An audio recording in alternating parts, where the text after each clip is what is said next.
Great question. Great question. Now, classical Christian theologians, like Origen of Alexandria, have you heard of Origen? Origen is probably the most prolific of the pre-Nicene fathers. He wrote over 1,000 books, although he was eventually declared a heretic in 553. Most of the early church fathers were actually declared heretics, but Christianity is very much indebted to Origen for his great works on first principles. So Origen believed that Scripture has multiple levels of meaning, right? In fact, he said infinite levels of meaning. So there's an apparent meaning, contextualized or historical meaning, an exoteric meaning, and then there are esoteric meanings, or foreshadowings, or typologies of future events.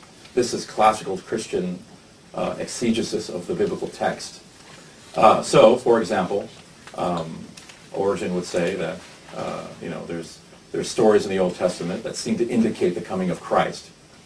Now, eventually, Origen was condemned for that belief, but interestingly, Matthew also believed that, and Matthew is an evangelist who wrote a gospel, but Christians are not about to condemn Matthew. So Matthew will actually quote from the Old Testament and say, look, a virgin conceived, and his name is Emmanuel. And this is a reference to Christ. But if you go back to Isaiah, right, chapter 7, and you read chapter 8, Emmanuel is born in chapter 8.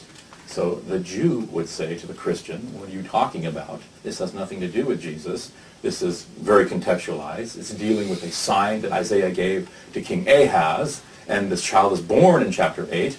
And then the Christian would retort and say, however, there are multiple esoteric meanings to Scripture.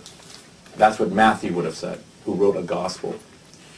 So my contention is, and maybe it's not a description of the Prophet Muhammad, but it's very uncanny. I think you would agree if you read the entire section and then compared it to Shemaiah literature.